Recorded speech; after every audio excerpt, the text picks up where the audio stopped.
Pitch perfect ഫുട്ബോളിലേക്ക് സ്വാഗതം. നമ്മളിന്ന് ഡിസ്കസ് ചെയ്യുന്നത് യൂറോ റൗണ്ട് ഓഫ് 16 മാച്ചുകളിലുള്ള ടീമുകളുടെ പെർഫോമൻസിന്റെ ഒരു അനാലിസിസും കാര്യങ്ങളൊക്കെയാണ്. അതുപോലെ തന്നെ ക്വാർട്ടറിലേക്ക് വരുമ്പോൾ ആരായിരിക്കും നല്ല പെർഫോമൻസ് ഉണ്ടാവുക, അടുത്ത റൗണ്ടിലേക്ക് അതായത് സെമിയിലേക്ക് ആരായിരിക്കും ക്വാളിഫൈ ഉണ്ടാവുക എന്നുള്ള പ്രഡിക്ഷനും കാര്യങ്ങളൊക്കെയാണ് നമ്മൾ ഇന്നിവിടെ നോക്കണം.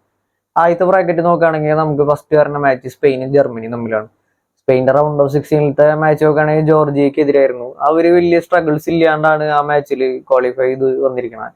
നല്ല രീതിയിൽ throughout the match dominate ചെയ്തിട്ടുണ്ടായിരുന്നു. ഫസ്റ്റ് അവര് ജോർജിയക്കെതിരെ ഗോൾ വഴങ്ങിയെങ്കിലും ത്രൂ ഔട്ട് ദ മാച്ച് ജോർജിയക്ക് ഒരു പെനിട്രേറ്റീവ് പാസ് അല്ലെങ്കിൽ സ്പെയിന്റെ ഡിഫൻസിന് ഒരു വിള്ളൽ വീഴ്ത്താൻ തക്ക അറ്റാക്കുകൾ വിരലെണ്ണാവുന്ന മൊമെന്റ്സ് മാത്രമേ നമുക്ക് പറയാൻ സാധിക്കുള്ളൂ. Through out the match Spain നല്ല രീതിയിൽ ഡോമിനേറ്റ് ചെയ്തിട്ടുണ്ടായിരുന്നു. ജോർജിയയുടെ സൈഡിലേക്ക് വരാണെന്ന് വെച്ച് കഴിഞ്ഞാൽ അവര് ഫസ്റ്റ് ഗോൾ വഴങ്ങിയത് നമുക്കറിയാം. അവര് നല്ല രീതിയിൽ ഡീപ് ഡിഫെൻഡിങ്ങിലേക്ക് പോയിട്ടുണ്ടായിരുന്നു. ആദ്യത്തെ ഗോൾ അവർ അടിച്ചതിന് ശേഷം ആ ഡീപ് ഡിഫെൻഡിങ് അവർക്ക് ഭയങ്കരമായിട്ട് വേണ്ടിയിട്ടുണ്ടായിരുന്നു. എന്ന് വെച്ച് കഴിഞ്ഞാൽ അവരുടെ ഡിഫൻസ് ലൈനും മിഡ്ഫീൽഡും തമ്മിലുള്ള ഗ്യാപ്പ് ഭയങ്കരമായിട്ട് കുറഞ്ഞു. അത് റോഡ്രി പോലുള്ള പ്ലേയേഴ്സിനെ വളരെ ബോക്സിന്റെ തൊട്ട് മുന്നിൽ വരെ എത്തിച്ചിട്ടുണ്ടായിരുന്നു. അങ്ങനെയാണ് ആ ഒരു മൈനസ് പാസ് കിട്ടിയതിന് ശേഷം റോഡ്രി ആ ഗോള് കൺവേർട്ട് ചെയ്തിട്ടുണ്ടായിരുന്നത്. അപ്പൊ അങ്ങനെയൊക്കെ ഒരു ചാൻസ് റോഡ്രിക്ക് അവിടെ നിന്ന് കിട്ടി കഴിഞ്ഞാൽ കൺവേർട്ട് ചെയ്യും. നമ്മൾ മുമ്പ് പലപ്പോഴും ക്ലച്ച് മൊമെന്റ്സിൽ മാൻ സിറ്റിക്ക് വേണ്ടിയിട്ടായാലും നാഷണൽ ടീമിന് വേണ്ടിയിട്ടായാലും ആ ഒരു പൊസിഷനിൽ നിന്ന് റോഡ്രി ഗോൾ കൺവേർട്ട് ചെയ്യണ കണ്ടിട്ടുണ്ട്. അങ്ങനെ ത്രൂ ഔട്ട് ദ മാച്ച് പിന്നെ അവർ ഡോമിനേറ്റ് ചെയ്യണതാണ് നമ്മൾ കണ്ടത്. വളരെ സിമ്പിൾ ആയിട്ട് അവര് അതിനുശേഷം കുറെ ഗോളുകൾ അടിച്ചു കൂട്ടി. ജർമ്മനിയുടെ കളിയിലേക്ക് വരാണെന്ന് വെച്ച് കഴിഞ്ഞാൽ അവർക്ക് ഡെൻമാർക്കിനെ വലിയ ബുദ്ധിമുട്ടുകൾ ഇല്ലാണ്ട് അവരും തോൽപ്പിച്ചിട്ടാണ് വരുന്നത്. അവര് സ്ട്രൈക്കർ ഇല്ലാത്തതിന്റെ സ്ട്രഗിൾസ് ആ മാച്ചിൽ കണ്ടെങ്കിലും അവർക്ക് ഗോൾ സ്കോറിംഗ് എബിലിറ്റി ഉള്ള വിങ്ങേഴ്സും അറ്റാക്കിംഗ് മിഡ്ഫീൽഡേഴ്സും ഒക്കെ ഉള്ളതുകൊണ്ട് അവര് വലിയ സ്ട്രഗിൾ ഇല്ലാണ്ട് ഡെൻമാർക്കിനെയും തോൽപ്പിച്ച് മുന്നോട്ട് വന്നിട്ടുണ്ട്. അപ്പോൾ ഇനി സ്പെയിനെതിരെ അവര് കുറച്ച് ബുദ്ധിമുട്ടാൻ സാധ്യതയുണ്ടെന്നാണ് എനിക്ക് തോന്നുന്നത്. കാരണം സ്പെയിനിന് സോളിഡ് ആയ ഒരു ഡിഫൻസ് ലൈൻ ഉണ്ട്, അതിന് കവർ നൽകാൻ പോകുന്ന നല്ലൊരു മിഡ്ഫീൽഡ് ലൈനും ഉണ്ട്. അപ്പം നല്ലൊരു ലൈനപ്പും ടാക്ടിക്കലി നല്ല രീതിയിൽ ജർമ്മനീനെ ഡിഫെൻഡ് ചെയ്യാനും പറ്റി കഴിഞ്ഞു കഴിഞ്ഞാൽ സ്പെയിനിന് വളരെ സിമ്പിൾ ആയിട്ട് ചിലപ്പോൾ ജർമ്മനീനെ തോൽപ്പിക്കാൻ പറ്റും.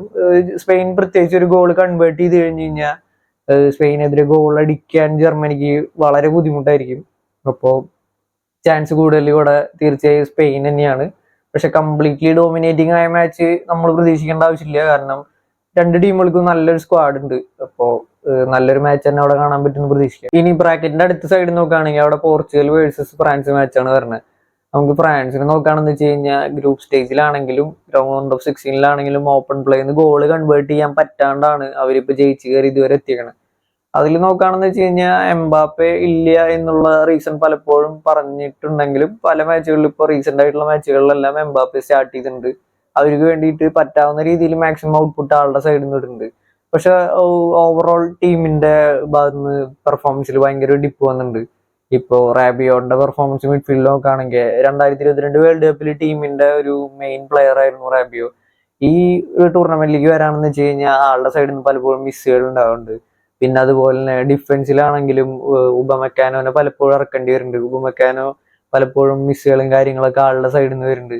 അപ്പോ ഈ ത്രൂ ഔട്ട് മാച്ച് നല്ല പെർഫോമൻസ് എല്ലാവരുടെ സൈഡിൽ നിന്ന് കിട്ടുന്നില്ല. അതുപോലെ തന്നെ ഇപ്പൊ നമുക്ക് നോക്കുകയാണെങ്കിൽ അറ്റാക്കിംഗ് സൈഡിൽ നോക്കുകയാണെങ്കിൽ ഗോൾസ് കൺവേർട്ട് ചെയ്യാൻ പലരും ബുദ്ധിമുട്ടുണ്ട്. ഇപ്പൊ ജിറു ഒക്കെ നമുക്കറിയാം, ആളുടെ കരിയറിന്റെ എൻഡിലെത്തിയിരിക്കുകയാണ്. ആളെയാണ് ഇപ്പോഴും മെയിൻ സ്ട്രൈക്കറായിട്ട് ഫ്രാൻസ് ഡിപ്പെൻഡ് ചെയ്തുകൊണ്ടിരിക്കുന്നത്. അതിന്റെ ഒരു പോരായ്മ വരുന്നുണ്ട്.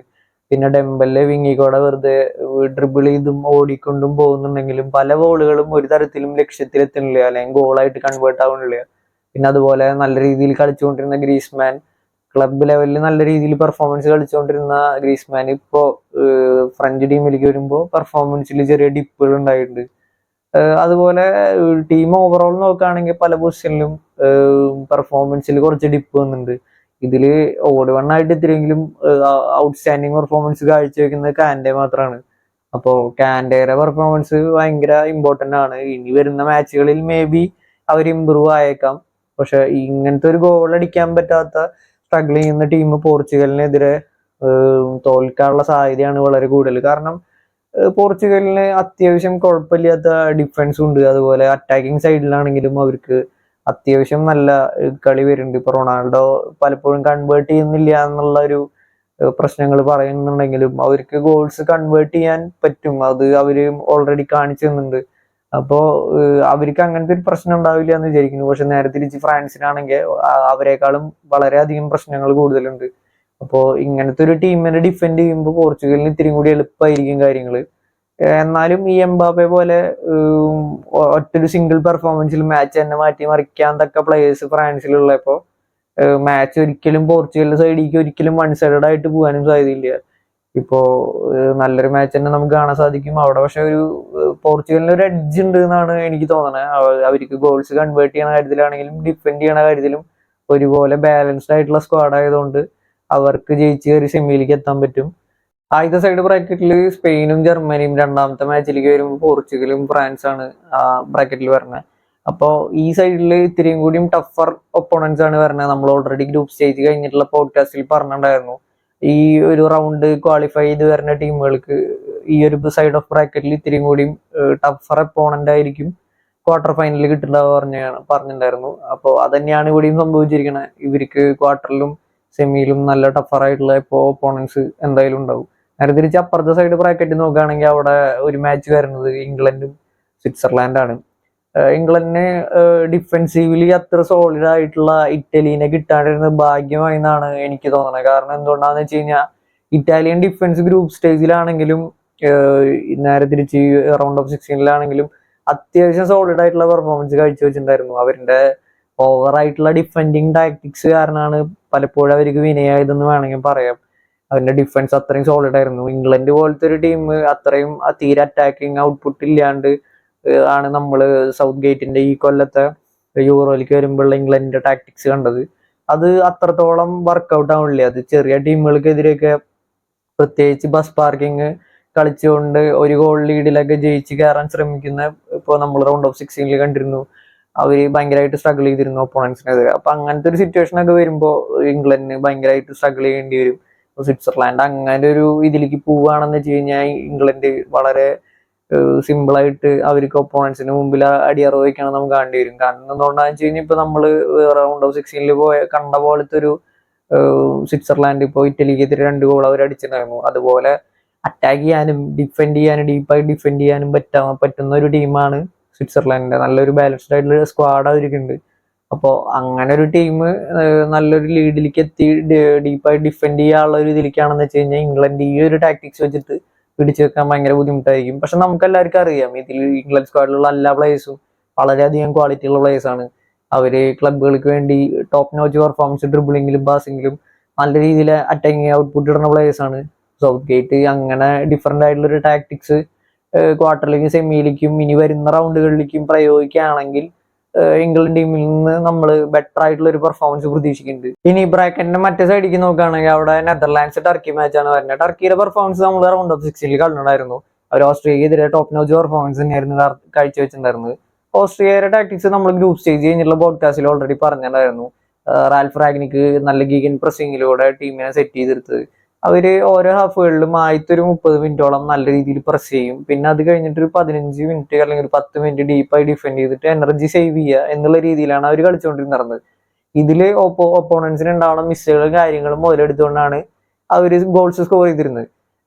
ടർക്കിയുടെ സൈഡിൽ നിന്ന് വരാണെന്ന് വെച്ച് കഴിഞ്ഞാൽ അവർ ഇത്രയും ഡീപ്പായി ഡിഫെൻഡ് ചെയ്തിട്ട് കൗണ്ടർ അറ്റാക്കിങ് ചാൻസുകളിലൂടെ ഗോൾ കൺവേർട്ട് ചെയ്യുക എന്നുള്ളതായിരുന്നു. പക്ഷെ അവിടെ ഡിഫൻസിന്റെ സൈഡിൽ നിന്നും മിഡ്ഫീൽഡ് സൈഡിൽ നിന്ന് എന്തെങ്കിലും മിസ്സുകൾ വന്നു കഴിഞ്ഞാൽ ഓസ്ട്രിയ അത് മുതലെടുക്കാനുള്ള ഒരു ചാൻസ് ഉണ്ടായിരുന്നു. പക്ഷെ അവര് അധികം മിസ്സസ് ഒന്നും വരുത്തിയില്ല. ഓസ്ട്രേലിയക്ക് അങ്ങനെ ചാൻസ് കിട്ടിയില്ല, അത് കൺവേർട്ട് ചെയ്യാൻ പറ്റൂല.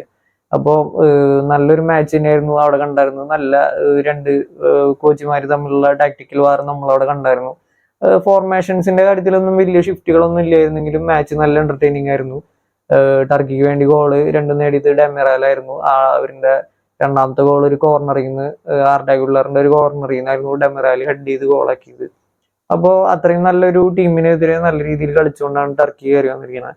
നെതർലാൻഡ്സ് നേരെ തിരിച്ച് റൊമേനിയക്കെതിരെ വലിയ ബുദ്ധിമുട്ടൊന്നും ഇല്ലാണ്ടാണ് അവർ ജയിച്ചു കയറി വന്നതാണ്.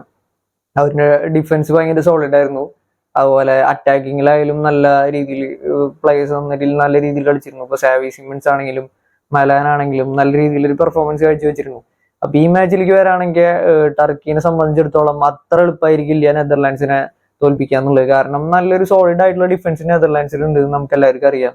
അപ്പൊ ഇവർക്ക് പെട്ടെന്ന് കൗണ്ടർ അറ്റാക്ക് ചെയ്ത് ഗോൾ അടിച്ചുകൊണ്ട് ഡീപ് ഡിഫെൻഡിങ്ങിലേക്ക് പോവുക എന്നുള്ള രീതിയിലാണെന്ന് വെച്ച് കഴിഞ്ഞാൽ കുറച്ച് ബുദ്ധിമുട്ടായിരിക്കും. ചിലപ്പോൾ ഇവർക്ക് മുമ്പ് കളിച്ചിരുന്ന പോലെ ഇത്തിരി വിഡ്ത്ത് യൂസ് ചെയ്തുകൊണ്ടുള്ള പൊസിഷൻ ഫുട്ബോളും കാര്യങ്ങളൊക്കെ ചിലപ്പോൾ കളിക്കേണ്ടി വന്നേക്കാം. അപ്പോൾ അവിടെ നെതർലാൻഡ്സിന് തന്നെയാണ് ഈ മാച്ചിലേക്ക് വരുമ്പോൾ എഡ്ജ്. നമ്മളൊന്ന് കൺക്ലൂഡ് ചെയ്യുകയാണെങ്കിൽ ഫസ്റ്റ് മാച്ചിലേക്ക് വരുമ്പോൾ സ്പെയിൻ തന്നെയാണ് അവിടെ ചാൻസ് കൂടുതൽ. രണ്ടാമത്തെ മാച്ചിൽ ഫ്രാൻസിനെക്കാട്ടും ചാൻസ് കൂടുതൽ പോർച്ചുഗലിന് തന്നെയാണ് ജയിച്ച് കയറി വരാൻ. മൂന്നാമത്തെ മാച്ചിലേക്ക് വരുമ്പോൾ ഇംഗ്ലണ്ടിന് അവിടെ ഒരു 50-50 ചാൻസ് ഉള്ളൂ. ഇംഗ്ലണ്ട് ബെറ്റർ ആയിട്ടുള്ള ടാക്ടിക്സിലേക്ക് വരാണെന്ന് വെച്ച് കഴിഞ്ഞാൽ അവർക്ക് ജയിച്ച് കയറി വരാം. നേരെ തിരിച്ച് സ്വിറ്റ്സർലാൻഡാണ് ബെറ്റർ ആയിട്ട് കളിക്കണമെങ്കിൽ, ഇതേ ടാക്ടിക്സിൽ ഇംഗ്ലണ്ട് പോകണമെങ്കിൽ സ്വിറ്റ്സർലാൻഡിനാണ് അവിടെ ചാൻസ് കൂടുതൽ. അടുത്ത മാച്ചിലേക്ക് വരാണെങ്കിൽ ടർക്കിക്ക് മുകളിൽ നെതർലാൻഡ്സിന് തന്നെയാണ് ചാൻസ് കൂടുതൽ. അപ്പോൾ ഈ റൗണ്ട് കഴിയുമ്പോൾ ആരാണ് നിങ്ങളുടെ ഫേവറേറ്റ്സ്, ആരാണ് കപ്പടിക്കാനുള്ള ചാൻസ് കൂടുതൽ എന്നുള്ള കാര്യങ്ങളൊക്കെ താഴെ കമന്റ് ചെയ്യുക. വേറൊരു വീട്ടിൽ കാണുന്നവരെ ബൈ ബൈ.